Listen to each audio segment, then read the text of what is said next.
Hello and welcome to Rando Rob. Each week on Rando Rob, I'll be showing and discussing one item from my large collection of collections. New shows appear every Monday, and throughout the week, I'll be adding older episodes of Rando Rob that were previously only available to my Patreon subscribers. You can watch episodes of Rando Rob on YouTube at youtube.com/Rob O'Hara. Just look for the Rando Rob playlist. Audio versions of the show are available on my website at podcast.robohara.com or through iTunes. Just search for Rando Rob. Thanks for watching or listening, and I hope you enjoy this vintage episode of Rando Rob.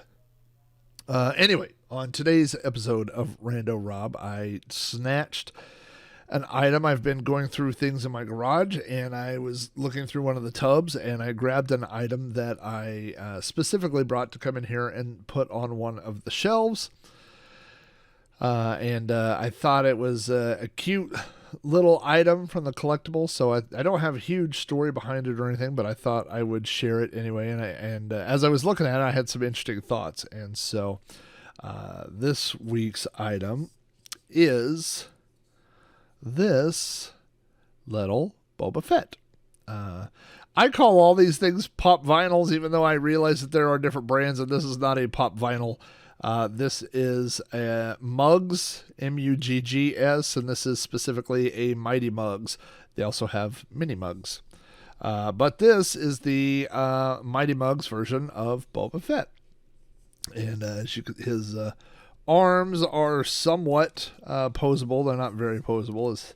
I don't think his head moves there. His legs don't move. He does have a stamp on his foot, letting you know that it is a Mugs figure. And then there's a stand, although unlike the traditional Star Wars figures, which you would stand up and then they would eventually fall over if you bumped your desk or anything. But I don't feel like this thing has any danger of just falling over if you set it anywhere, but there does appear to be a peg maybe for a display thing or something. I don't remember where I got this. I got this loose. I probably got it at a thrift store or a garage sale, something like that. I don't remember buying this new. But I'm trying to see. I guess his head doesn't move. It looked like his head was a little off center, but I think it's just because he's got one arm up, one arm down. I mean, the way I had him here.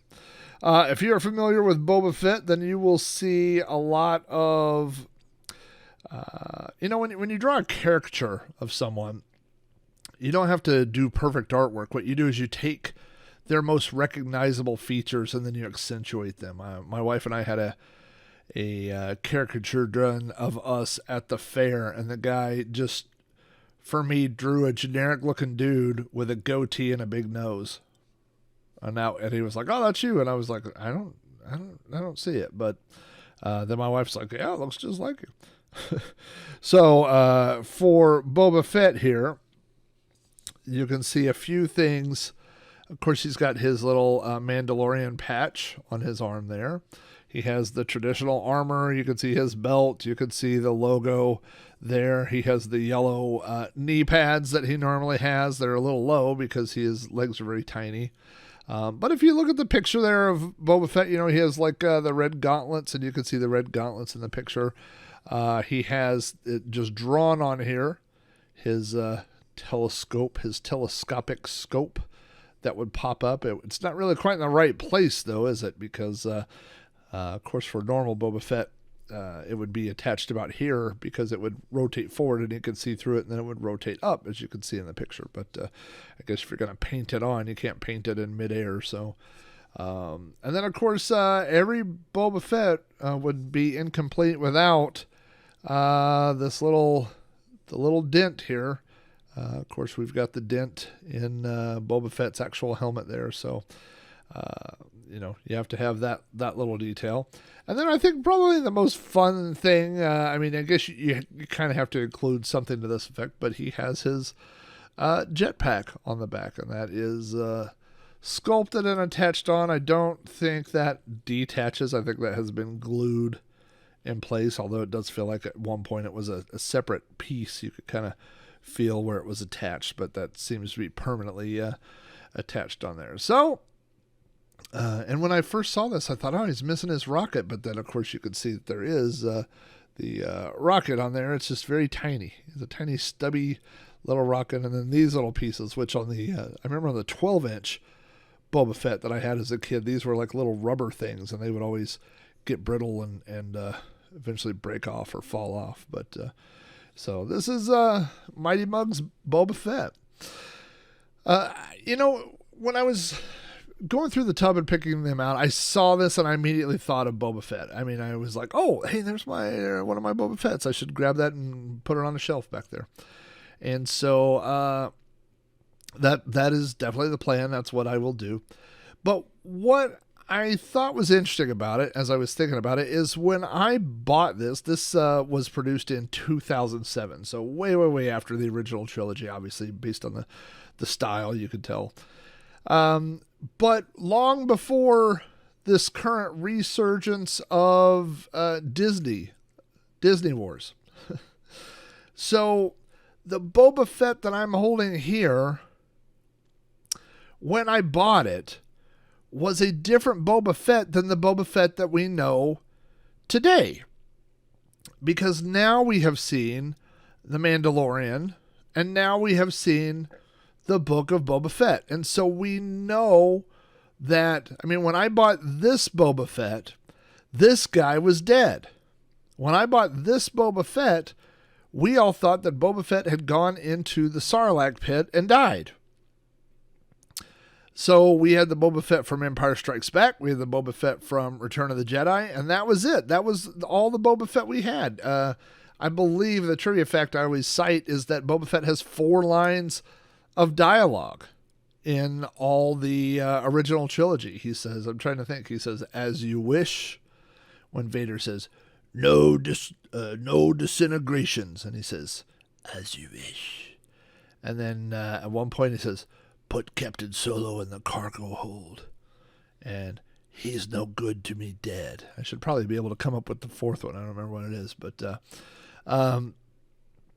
he only had like 4 lines of dialogue, so he was a very quiet character, a very stoic character. He was supposed to be the baddest bounty hunter. There were talks that he was supposed to be the main bad guy in some of the Star Wars movies, but he became, a bounty hunter working for the Empire. But there was always something a little different. Like, he talked back to Vader.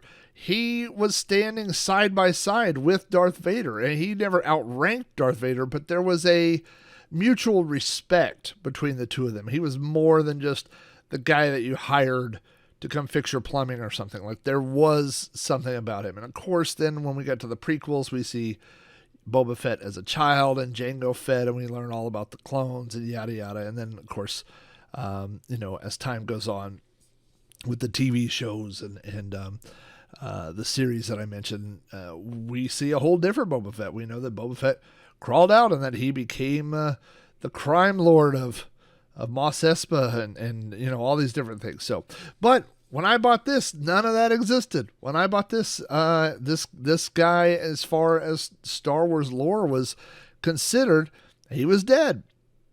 I know that they touched on it in some comics and books and had written that maybe he had escaped from the Sarlacc pit as well. But for all intents and purposes, this was a dead character.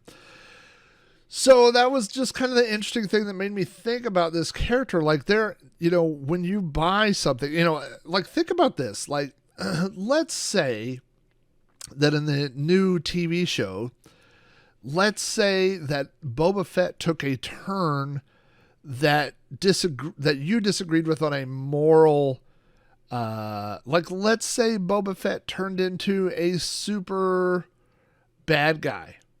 And that he was like, you know what? I'm taking over. I'm going to enslave everybody and just turn this into a mining corporation. And like, he became like this, not just a bad guy in the story, but something that you really had a problem, like you really disagreed with. Like, they go, hey, by the way, Boba Fett is super racist. You go, oh, okay, that's a weird term. Whatever. But you loved... 10 years ago, you loved Boba Fett so much in the movies that you got a big Boba Fett tattoo. And now, and then everybody who is like racist, and they go, you know what? We're just going to adopt Boba Fett for our icon. Like, he's going to be our logo for our, and you're like, wait a minute, I got this giant Boba Fett tattoo.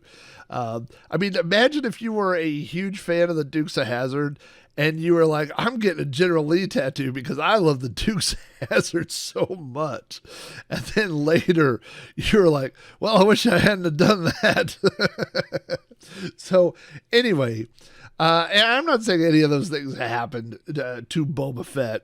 In fact, I think they went out of their way. They Disneyfied Boba Fett. I think they went too far the other way. They tried to make him a kinder, gentler Boba Fett. They tried to justify his actions. They tried to humanize Boba Fett. He was no longer this stoic dude of few words.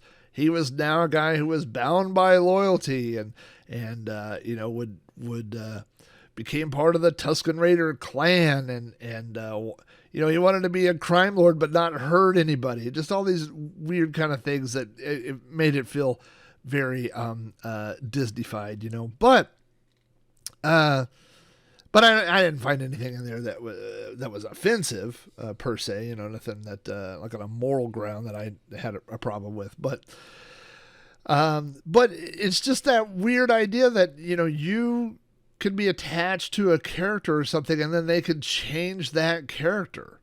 I mean, let's say you had a real problem with Han not shooting first versus shooting first, or Greedo or something. And I mean, like, you had a problem to the point where you were like, I don't like that character anymore. That changes my opinion of that character to the point where I don't enjoy it as much as I used to. And maybe you collected things for that figure or something. So it's just kind of a weird idea how you could buy something and it could represent something to you, but then what that represents can change after you bought it. Now, fortunately for everybody involved, I'm pretty sure I spent 50 cents on this. So if I had a real problem with something that they had done to Boba Fett's character, I could always toss it in the trash and be done with it. Although, you know, I haven't set it up. I have, I really have kind of petered out on my project back there with the shelves. I need to get that going again. But as you can see, like, you know, up here, this is a Darth Vader shelf. These are all different Darth Vaders, and there's the beginnings of difficult to point to, of an R2-D2 shelf. And I have a lot more R2-D2s than that need to go up on the shelf over there. So I have more than enough for a Boba Fett shelf. And I think rather than collecting, for Star Wars at least, a little bit of everything, I think that's probably what I'm going to, you know, pare down is to a couple of specific characters, and then, you know, my vintage kind of stuff. But you just can't buy, you know, everything that's Star Wars. It's just impossible. And you end up with a lot of stuff that you don't have any sentimental attachment to. So there's no real purpose for that. But Boba Fett will make the cut. There will be a Boba Fett shelf back there because I always did enjoy Boba Fett. And of course, if you grew up like I did in the late 70s and early 80s and you were a Star Wars fan, then this was one of the most mysterious and bad A's in the Star Wars universe, was old Boba. So boy, and look, he's right there next to the Picsou artwork of the Boba. You can see it's pretty close. So anyway, Boba Fett Mighty Mug is going to find his way right after this video over there to the shelf. So I will move that over there. And my wife was going to be out a big chunk of this week on a road trip, which was going to give me a lot of time to catch up on podcast stuff. But now with the mother-in-law situation, I don't know how that's going to play out. So, but we'll see. I always have the best of intentions at getting content out. It just comes in waves as time is available. So.